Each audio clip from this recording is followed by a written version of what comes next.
4 years ago today, I chose sobriety. This footage is from about 8 months into that journey, when I started learning how to stop leaking my energy and start filling my own cup. Oh yeah, I'm back in the forest again, yeah!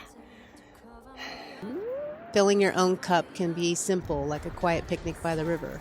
And sometimes life will give you a test when the ground literally falls out from under you. If you slow down, you notice the trail still leaves reminders.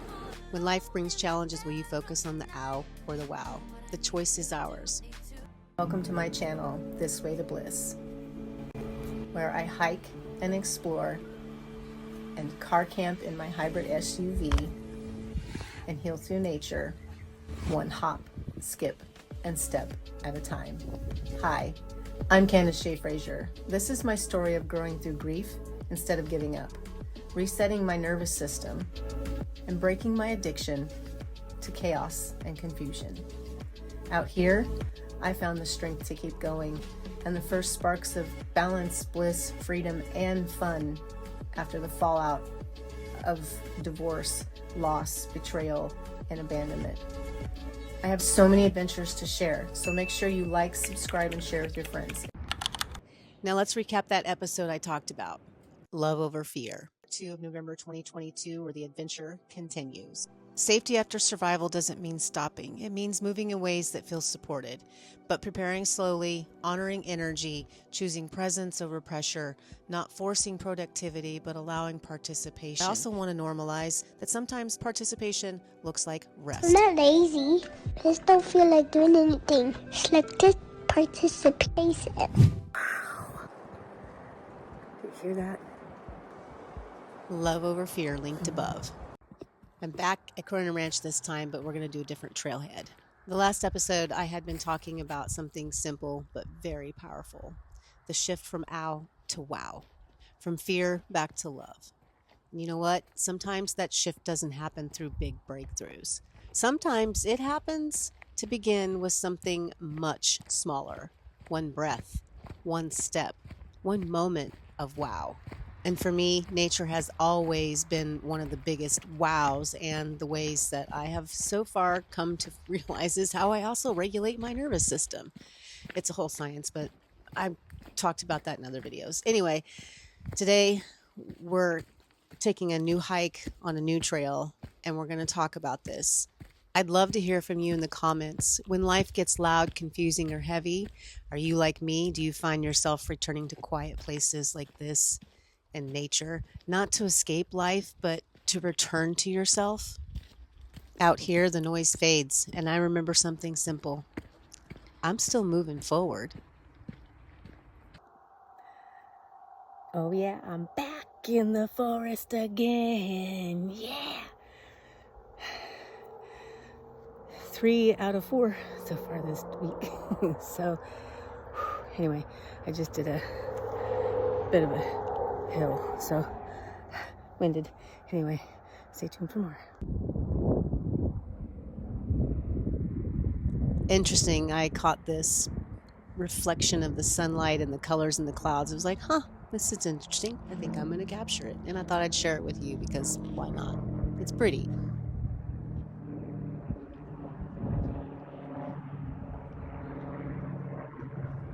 One thing I've learned through traversing the trail about healing is this. Love isn't abstract. Love shows up as a regulated nervous system. It's safety in the body. It's presence in the moment. And that is why hiking has been so essential at helping me reset in real time. You know, reset your groove from ow to wow in the now. I had noticed on the trail lots of heart-shaped rocks, leaves, and pieces of wood that always seemed to appear right when I would feel the most lost.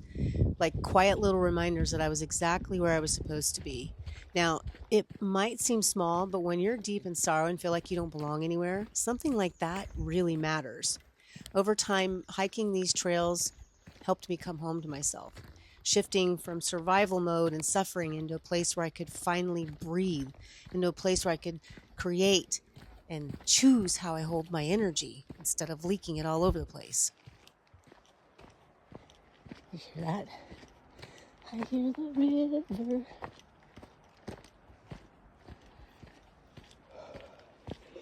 I'm huffing and puffing. I'll get up this hill. Huh.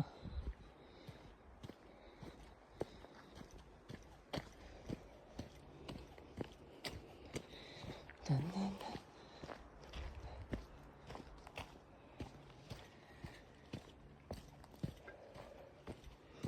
Enchanted forest. Yeah, yeah. Like the flowing water in the river, attention is energy.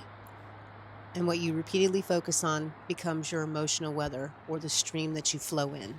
Ironically, through movement, we signal to the body we're safe, and safety creates action. Because when the body feels safe, confidence and movement follow. We'll be down there momentarily.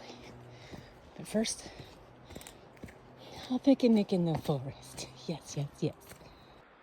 Because the important lesson I learned, fill your cup first. Overflow nourishes other. Self-abandonment does not. Just like you can't hike the trail if you don't rehydrate and renourish your body. Like gas up, water up. Think of it this way. Self-care is the self-love to create self-mastery so you can thrive, not survive. And tell me in the comments if going to nature fills up your gas tank so fast compared to anything else like me. Because I have certainly discovered about myself that I am my most happiest and most grounded when I'm exploring nature and going on road trips and adventures and admiring the beauty around me in the right now, focused on what is wow, instead of ruminating and dwelling and looping on the ow, because it doesn't ever get me anywhere fast except right back at the same pain loop, kind of like that little loop-de-loop I just did there. So yeah, what do you think? Let me hear about it in the comments. Another rock I turned over on this traversing the trail journey was this belief that something was wrong with me, that I was too much or simultaneously also not enough. But the worst one was that I had to prove my worth to be loved. And you see, I eventually learned and dug deeper on what was this all about and where did those beliefs come from, because it turns out they weren't actually mine. They were imprints. Stories formed very early in life, and it happens to all of us. And I go further in that in my book, Namaste, Away and Thrive, Release Negative Influences and Love Yourself, but I'll share a little clip of it here right now. Birthrights are basic emotional rights every human being is born with. This happens in the neural pathways of our brain, starting from conception in utero and happens to take place all the way up until age 7. The first one that's formed in utero is the right to exist. And for me, that's where it was impaired because I was an unplanned, unwanted pregnancy. This was no fun hiking up. That's why I'm going down it this time. If your birthright to belong, your right to take up space is impaired by early experiences being disruptive to that formation, you can actually carry unconscious beliefs into adulthood. Beliefs like, I don't belong, I'm a burden, I don't have a place, I don't fit in. And what I've learned is if that one's impaired, usually all the other ones can be impaired. And for years, these are the stories that ran quietly in the background of my life and in my subconscious, driving all of my behaviors. And don't even get me started on the attachment wounds that I incurred that made everything else more complex on top of that. But I'll talk about that in another video. But just for time's sake, we'll stay on topic here. Do you hear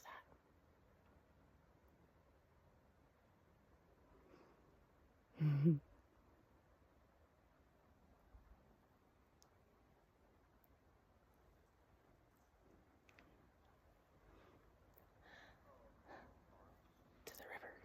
Like I said, I go really deep into this in chapter 17, and I wanted to talk about something else that I write about in my book. And that is the question of how beliefs create our experiences and how they can also be rewired. And that's where the idea that I call the mind diet came from. Like, what am I feeding my mind? Am I feeding it the old beliefs that are destructive, or am I feeding it new beliefs and new nutrients? Because you see, over time, these new thoughts begin carving new grooves into the brain. Hence my reset your groove from ow to wow. Healing isn't about pretending the past didn't happen. It's about learning how to meet yourself differently in the present, one step at a time. Wow. Wow, wow, wow.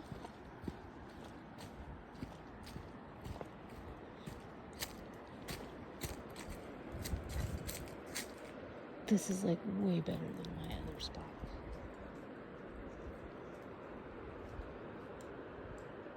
You know, there was a time in my life where mornings felt heavy, like my mind was already running before my feet even touched the floor. And I wrote a poem about it called Dreadhead that's in one of my journals, but I'll share a clip here. If you wake up with dread, worry, and fear thoughts running through your head of past experiences of what was done and what was said, buying all the lies that you have been fed, pining away for those who have fled, lost in the abyss of dread and negative thoughts in your head, the weight so heavy you struggle to arise out of bed. Yeah, I used to think those thoughts were the truth, but they were really just old stories my nervous system had memorized. And here at This Way to Bliss, we traverse the trail and rewire those stories and reset our groove from ow to wow and find freedom from fear through the power of love. And for me, it was 8 months into that journey of no longer putting poisons in my body, and that self-compassion changed everything. This is a way better pick and nick a spot, because the last pick and nick a spot, it was shady and cold, so yeah. Check it out. Flavor time.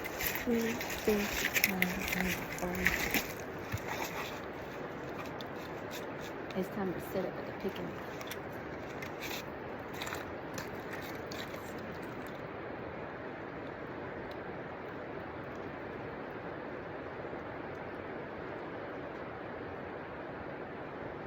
So I want to talk a little bit more about adverse childhood experiences, or ACEs, and attachment. So you see, our early experiences shape how we see ourselves and the world. Adverse childhood experiences can wire the brain for survival, and that toxic stress exposure sets you up for many lifestyle diseases later on. But it also sets you up for hypervigilance, for believing that we have to earn love instead of simply receiving it. But here's the beautiful part. Those patterns aren't permanent. With awareness, compassion, practice, and a new perspective, they can change. Now, in regards to compassion, I want to share that this video was supposed to be posted a week ago, but I got sick with a really nasty bug, and I could barely move, talk, think. My eyes hurt to move, like it was bad. And here's something interesting. Something surprising happened.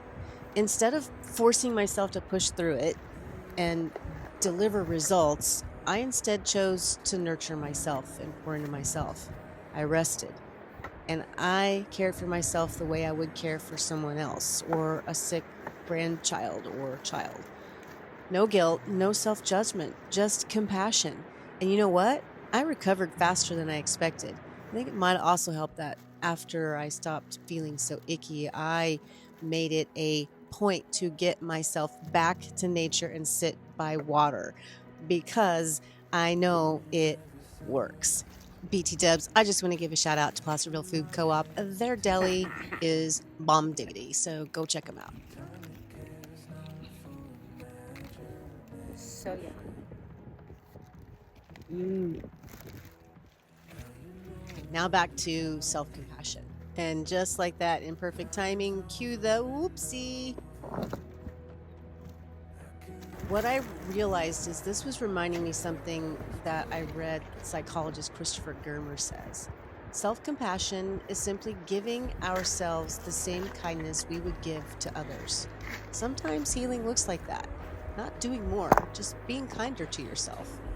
And I believe that's why they say to know thyself, because the more you know yourself, the more you can offer compassion and kindness. And I've said it before, the more I heal my core wounds, understand my attachment style and my subconscious beliefs that were formed before I was 7 years old, I can offer nothing but compassion for myself. But that doesn't mean it's an excuse to point fingers or blame others, because there are 3 fingers pointing back at me, myself, and I. So where can I learn to come home to myself and have that compassion? That's what the Namaste Way and everything that I share on my channel is about. So I hope you're finding value in it. If there's something more you want me to cover a topic of that I haven't covered yet, let me know, and I will see what I can do, because there's a lot more coming. Like I said, there's so much wisdom I've learned, and journals full of stuff that I'm going through slowly and bringing it to you to share with you, because I care about you and your well-being too.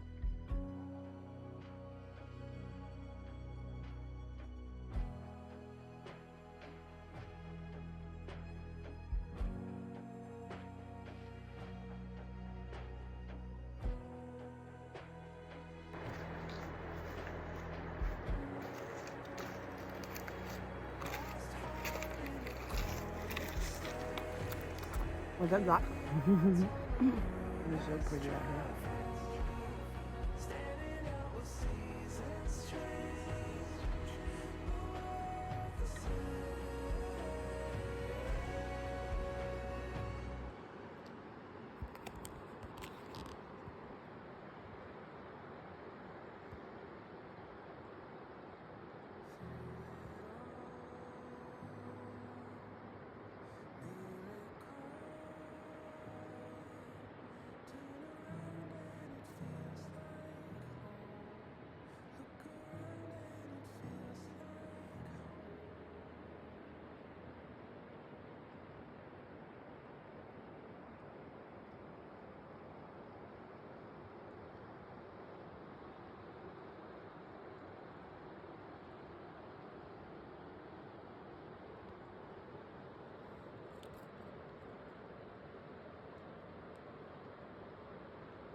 That was a lot of fun.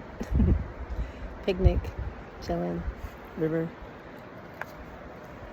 vitamin D in the sun, vitamin A from the air, vitamin E from the earth, and vitamin B for just being, I don't know, I'm just being a football. Anyway, continuing to my hike.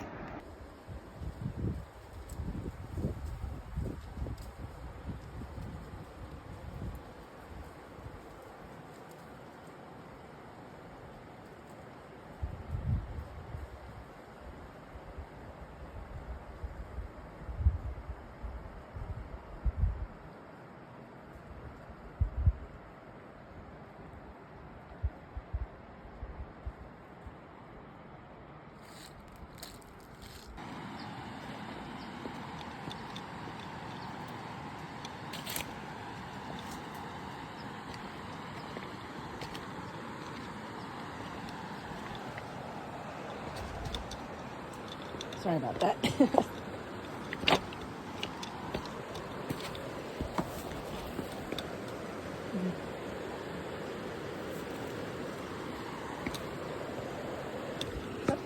Alright.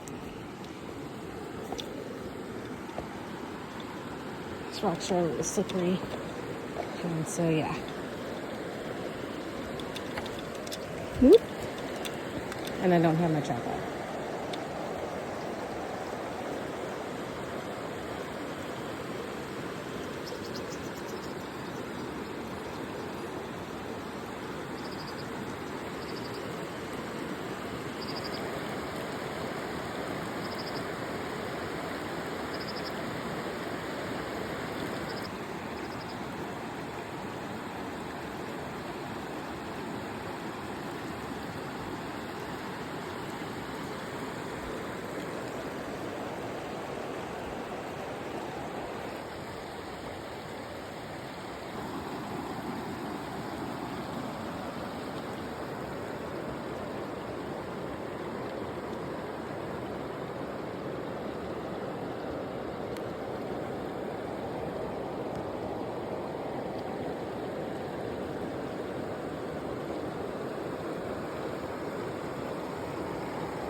This has to be my most favorite part of the trail.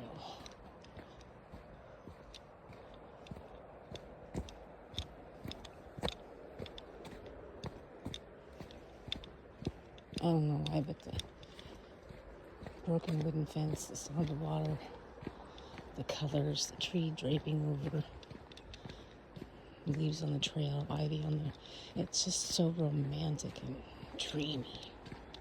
See?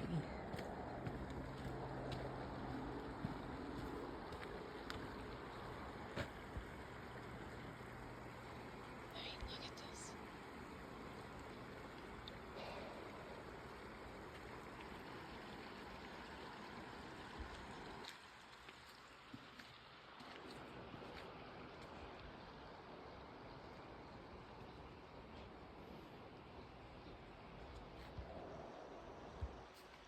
Oops.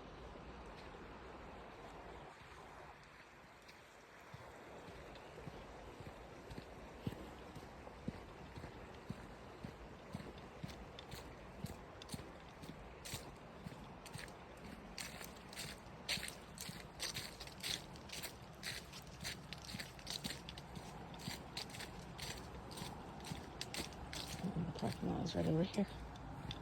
Dun dun. And we are back. I was greeted by my kitties when I got home with love, and then a bubble bath because recharge.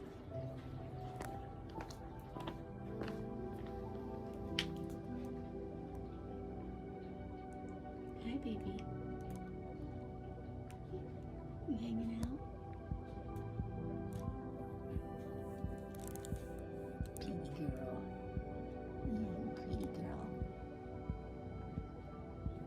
I love you.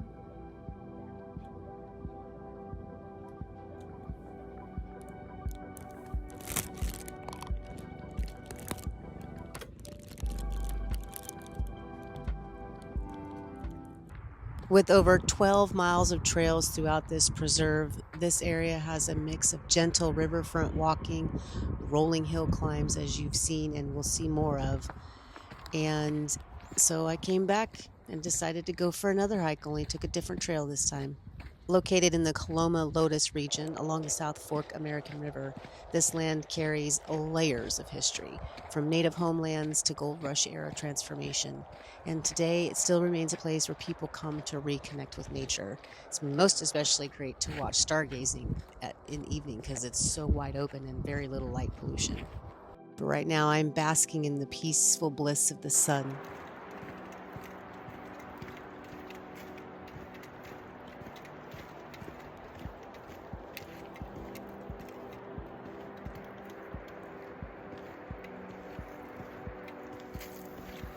Oh, shit. A whoopsie.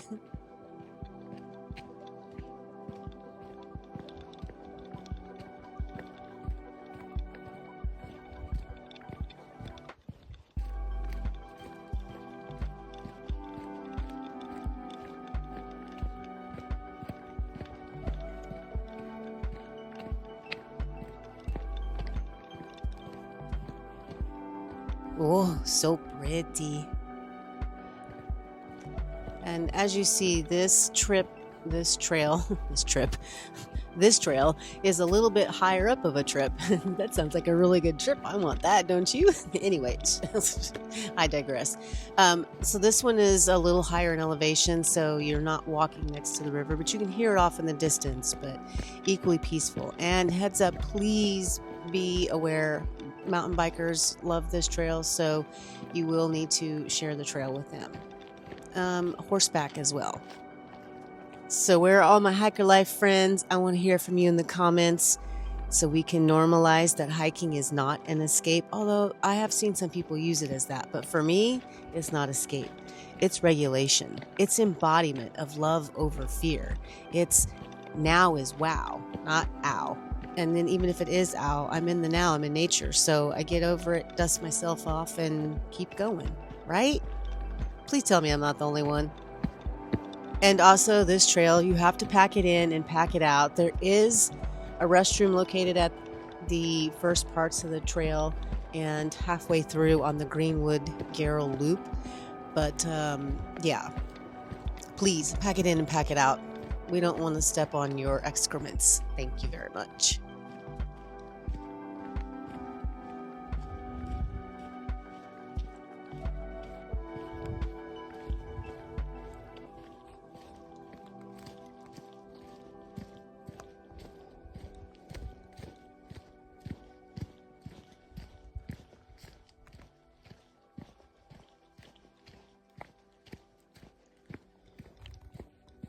So you can take several different routes and customize your trail, or you can take them all if you want to spend a whole day out there hiking. And if I remember correctly, it's BLM land, so you can get access to camp overnight. And there is so much rafting in this area, lots of good food, really good people. Just don't cross them because they're country folk, and if you know, you know.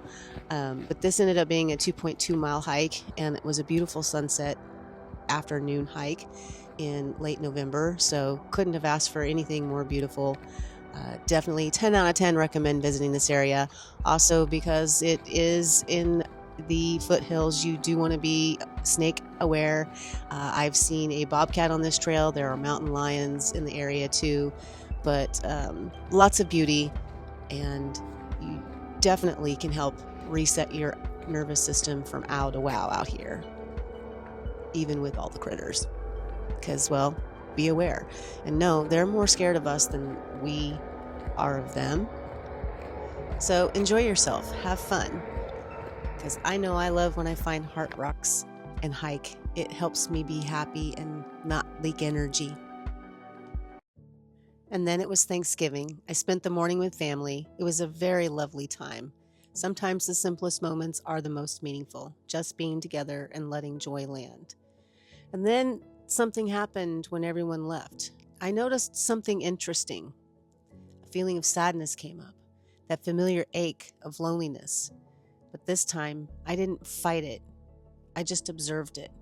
Because awareness changes everything. I can focus on the ow, or I can focus on the wow. And I don't know about you, but sunrises with my 2 cats, that's pretty awesome and wow.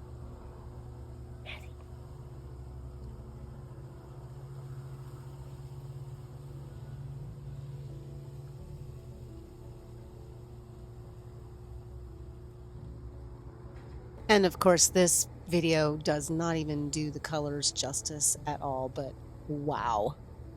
Just wow.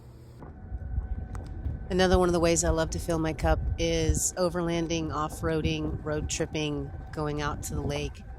And it just so happened that the lake was pretty empty, so I was able to off-road on it. And this was a new part of the lake I hadn't even off-roaded on. So this was quite the little gift and the treasure of wow, because I don't know. I find it fun. I don't know why. I'm not going to question it. I just enjoy it.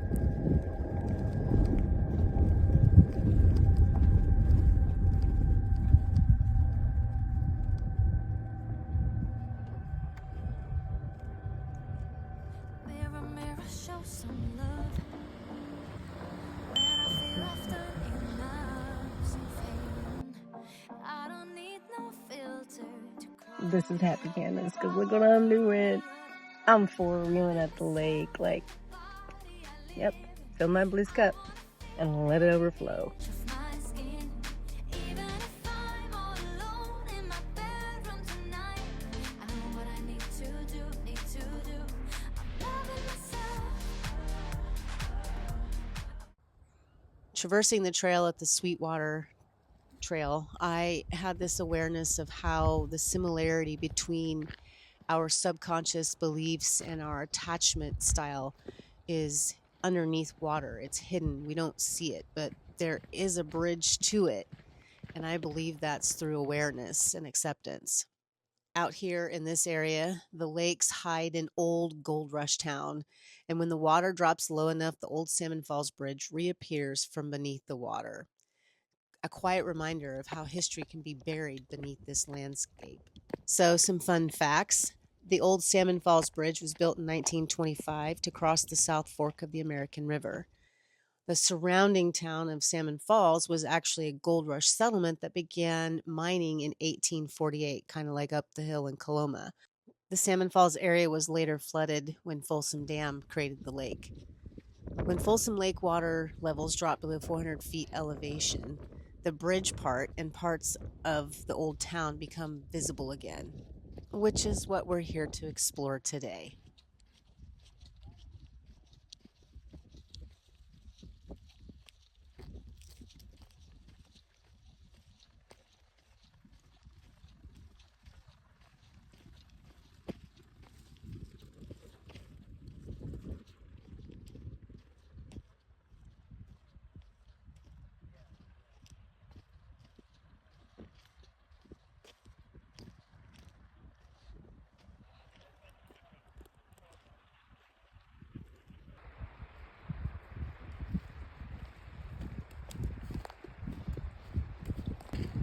Oop, little heart rock. So let's get some ASMR here.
I wish I had a kayak or a boat.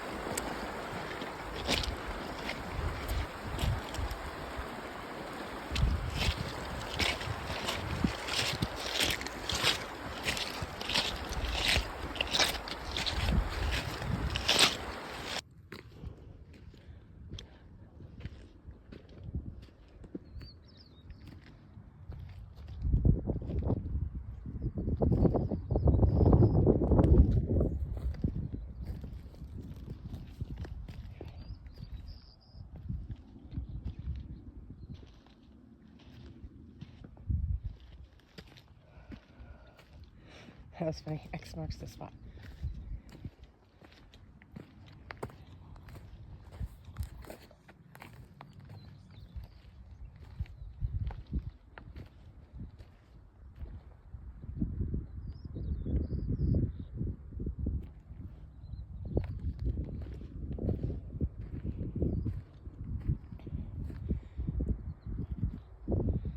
We should build one back up.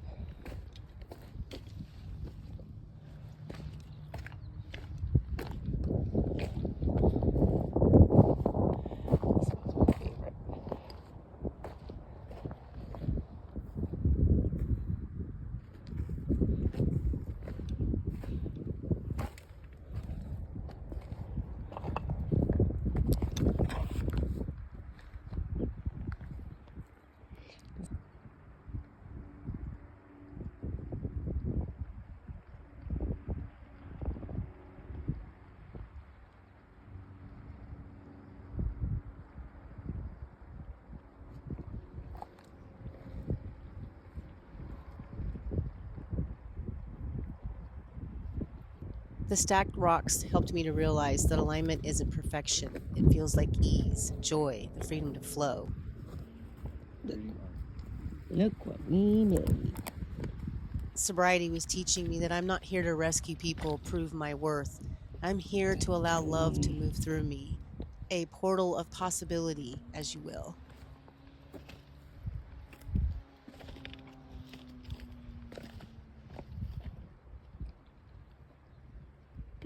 Love is alignment, fear is refinement, and every step on this trail has been part of that learning. It's not failure, it's feedback. An even bigger lesson is that you cannot maintain everyone else and remain aligned. When you fill your own cup, the overflow naturally nourishes others without self-abandonment or depletion.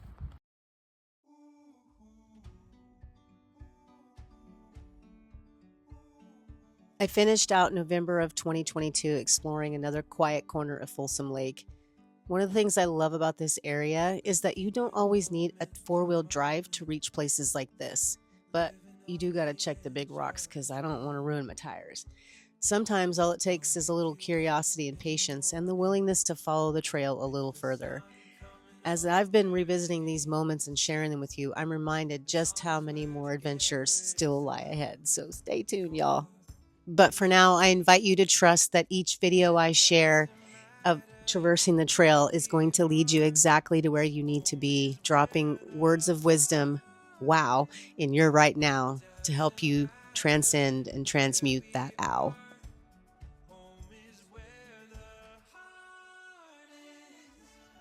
If this conversation has resonated with you, I've linked some of the tools that have helped me shift my mindset in the description, including the journals and books I've created during this part of my journey. And if you're new here, this whole series is called Traversing the Trail, learning how to move from survival and suffering mode into safety and sovereignty. Success, one step at a time. If you enjoyed this video, please make sure you like, comment, subscribe, and turn on your bell notifications so you can traverse the next trail with me. Stay sovereign, self-sourced, and remember,